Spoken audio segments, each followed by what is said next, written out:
Obriu la boqueta! Això és un desastre! No, no, no! A veure, què podem fer? Ja ho sé! Diuen que amb les patates les fotos surten millor! A veure, obre la boca! Obre! Poseu-vos la patata a la boca!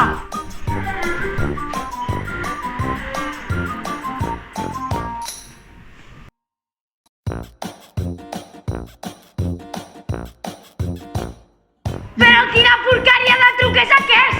Si encara surten pitjor! És que, Ceci, crec que no sortirem rient si tenim una patata a la boca. Sortirem rient si diem patata... Vols dir? Mira, patata... Patata... Ah! I ara què podem fer amb totes aquestes patates? Penso que en podríem fer-ne una truita de patates. Revolucionaris i revolucionàries, apunteu, aquest és l'aliment protagonista durant aquest mes. Sabíeu que la truita de patata es va inventar a Espanya a finals del segle XVIII perquè es buscava un aliment que fos nutritiu i barat per lluitar contra la fam? A les escoles, la majoria dels menjadors dels centres educatius utilitzen ou líquid pasteuritzat en comptes d'ou natural. La truita de patates conté moltes vitamines i proteïnes, com per exemple les vitamines A, D, B i B12.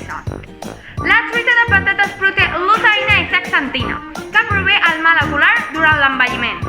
El seu consum millora la memòria, reforça el sistema immunològic i ajuda a mantenir les ungles, el cabell i la pell.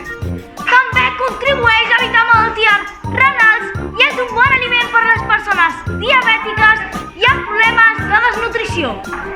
Penseu a més revolucionaris i revolucionàries que perquè la truita arribi al plat el cost energètic és molt alt i han d'intervenir molts agents.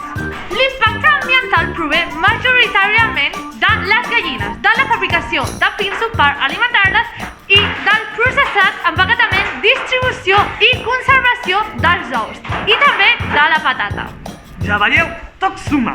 Per això, un quilogram de truites de patates provoca una emissió de gasos de 5,34 quilograms de CO2. I vosaltres, de quina manera cuineu la truita o refriteu els excedents dels dies anteriors? Expliqueu-nos-ho a la revolució verda@sanramonnonat.org.